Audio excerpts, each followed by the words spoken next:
सबसे पहले तो मैं सेना दिवस पर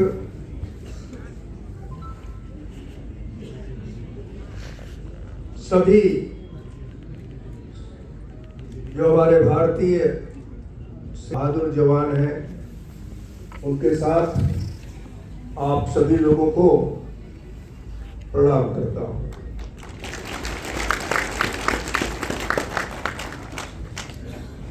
पूर्व सैनिक लीग सुजानपुर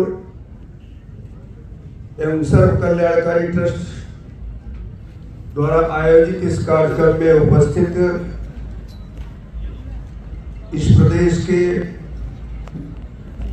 पूर्व मुख्यमंत्री और हिमाचल प्रदेश विधानसभा में नेता प्रतिपक्ष श्री जयराम ठाकुर जी, भारतीय जनता पार्टी के राष्ट्रीय उपाध्यक्ष श्रीमान शौदान सिंह जी, भारत की संसद में मुखर होकर के जो अपने प्रश्नों के द्वारा तथा संकल्पों के द्वारा हमेशा अपनी उपस्थिति दर्ज कराते हैं, ऐसे सांसद डॉक्टर सिकंदर कुमार जी,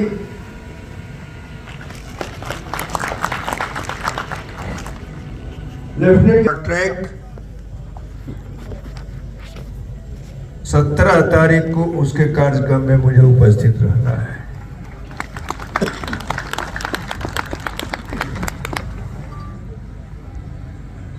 आज ये 15 जनवरी का दिन हमें भारतीय सेना के अदम्य साहस, अनुशासन और राष्ट्रभक्ति का स्मरण कराता है। आप सेना से आए हो? मैं इस मंच से देश की सीमाओं की रक्षा में समर्पित सेना से लगते हो? सभी वीर जवानों, भारतीय सेना, पूर्व सैनिकों और उनके परिवारजनों को मिठाई खिलाने का भी काम करते हैं। ऐसा किसी प्रधानमंत्री ने किया नहीं, ऐसा किसी प्रधानमंत्री ने किया नहीं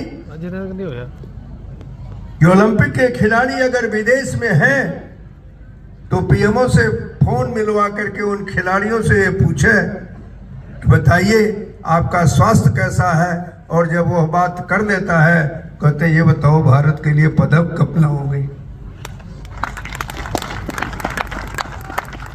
वहां से लौटने के बाद प्रधानमंत्री आवास में मिला करके उनका स्वागत करना, ऐसा कभी नहीं हुआ था। जो प्रधानमंत्री जो वर्तमान में है उनकी संवेदनशीलता कितनी है यह इस बात से बड़े अच्छे तौर पर जानी जा सकती।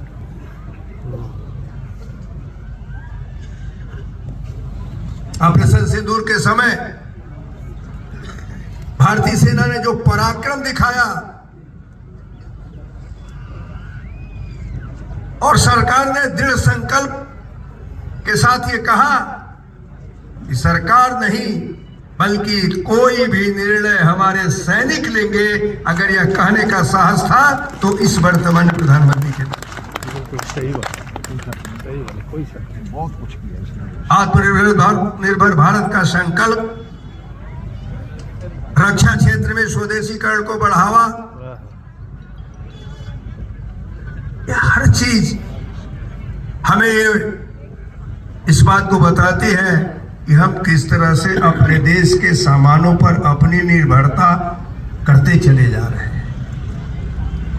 कभी था ऐसा समय कि हम हर जगह से करते थे, आज तो न जाने कितने देशों से इस बात की मांग उठ रही है कि भारत का ब्रह्मोस हमको दे दिया जाए।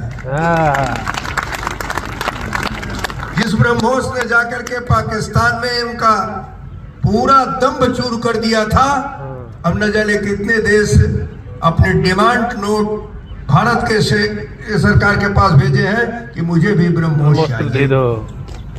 ये है, कभी ये चमटी की घड़ी विदेशों में जाया करती थी, आज सेना के न जाने कितने हथियार विदेश के लोग ये मांग करते हैं कि मुझे भारत में बना हुआ हथियार चाहिए।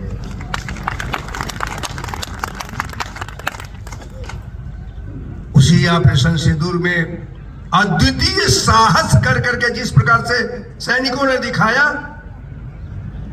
वह भारत का सैनिक का पराक्रम ही कर सकता था, कोई और नहीं कर सकता।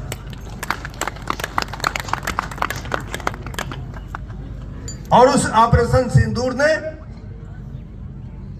जब सैनिकों ने अपना कार्य किया तो पूरे देश की जनता ने उस कार्य को अपनाने का काम किया कि नहीं, जो भी किया मेरे सैनिकों ने वह सही किया। सभी लोगों ने विश्वास उन सैनिकों के ऊपर करने का काम किया।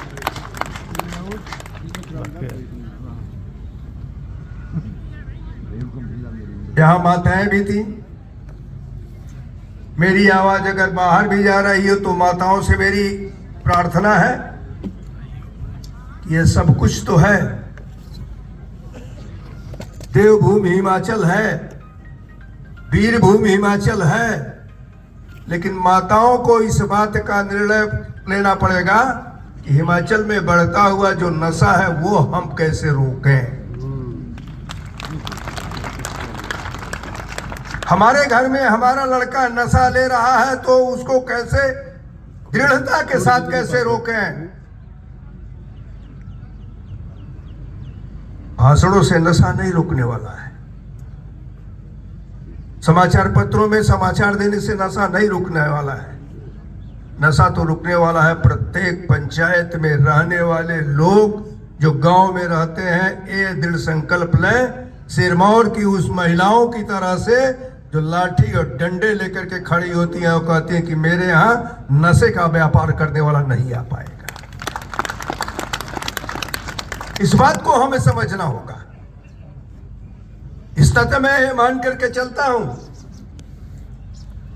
अगर प्रधानमंत्री इस बात से चिंतित रह सकते हैं कि हिमाचल में नशा बढ़ रहा है और मुझे निर्देश दे सकते हैं कि भाई नशे के बढ़ते हुए इस प्रभाव को कम करने के लिए लोगों के बीच जाने का काम करें, तो जाऊंगा तो आप ही के बीच में। इस नाते आप यहाँ हैं तो आप ही को इस बात को संबोधित कर रहा हूं कि आप आगे बढ़कर के इसको रोकिए। साथ ही साथ बड़ा छोटा प्रदेश है हिमाचल, लेकिन पिछले 1 वर्ष में जिस प्रकार से टीबी के पेशेंट बढ़े हैं, हमें उसको भी ध्यान देने की आवश्यकता है। यहां माननीय विधायकगण भी बैठे हुए हैं, सैनिक भी बैठे हुए हैं। हमें आगे बढ़कर करके निक्षय मित्र बनाने के लिए और निक्षय मित्र बनने के लिए भी काम करना पड़ेगा, ताकि बढ़े हुए टीबी के पेशेंट को दूर किया जा सके। और अगर भारत से टीबी मुक्त भारत की बात की जा सकती है तो सबसे पहले हिमाचल से टीबी मुक्त हिमाचल हो, इस बात को पूरी तौर पर ध्यान देकर के हमें करना चाहिए। ये बहुत बड़ी बात है जो घटते घटते सरकार इस बात को कह रही थी कि जो है घटा है, लेकिन ऐसा नहीं हुआ और वह संख्या बढ़ी है और 1-2 नहीं हजारों की संख्या में बढ़ गई। इस नाते बड़ी गंभीरता के साथ हमको इस बात को लेना पड़ेगा। और अंत में मैं सर्व कल्याणकारी ट्रस्ट को सार्थक और प्रेरणादायी इस आयोजन के लिए बधाई भी देता हूं, कृतज्ञता भी ज्ञापित करता हूं। और मेरा यह कामना है कि जैसे कार्यक्रम कल्याणकारी कर रहे हैं, वैसे ही जो मैंने 2 निवेदन किया है कि नशा मुक्त हिमाचल करने के लिए और टीबी मुक्त हिमाचल करने के लिए वह भी अपने अभियान में सम्मिलित करें, ताकि लोगों को उसका लाभ दिला सके। मैं समझता हूं कि निश्चित रूप से इतना अच्छा कार्यक्रम जो राजेंद्र राणा जी कर रहे हैं, बरसों से करते चले आ रहे हैं, निस्वार्थ भाव से करते चले आ रहे हैं, उसी निस्वार्थ भाव का परिणाम है कि आप सब लोग यहाँ जुटे हुए हैं। लोग तो अपने राजनीति के लिए करते हैं, यह तो समाज के लिए कर रहे हैं। और वास्तव में राजनीति अगर होनी चाहिए तो समाज के लिए ही होनी चाहिए। समाज रहेगा तो हम रहेंगे, तो कहाँ बैठे हो? देश रहेगा तो हम रहेंगे, फ्रंट लाइन पर गांव रहेगा तो हम रहेंगे। इस नाते हमको बड़ी गंभीरता के साथ विचार करना है। इस देवभूमि में किसी भी प्रकार की अपवित्रता न आए, और अगर अपवित्रता की बात आती है तो हम सब लोग मिल करके उसका सामना करने के लिए प्रतिबद्ध होकर के चले। क्योंकि देखिए, भगवान भी एक बार आपके प्रयासों को देखता है। भगवान भी एक बार आपके प्रयासों को देखता है। वो तब कहता है जब आपका प्रयास सार्थक होता है। तो खुद ही को कर बुलंद इतना, खुद ही को कर बुलंद इतना कि हर तहरीर से पहले खुदा बंदे से खुद पूछे, बता तेरी रजा क्या है। तो हमारी रजा, यहाँ बैठे हुए सभी की लोगों की रजा यही है कि हिमाचल स्वच्छ हो, पवित्र हो।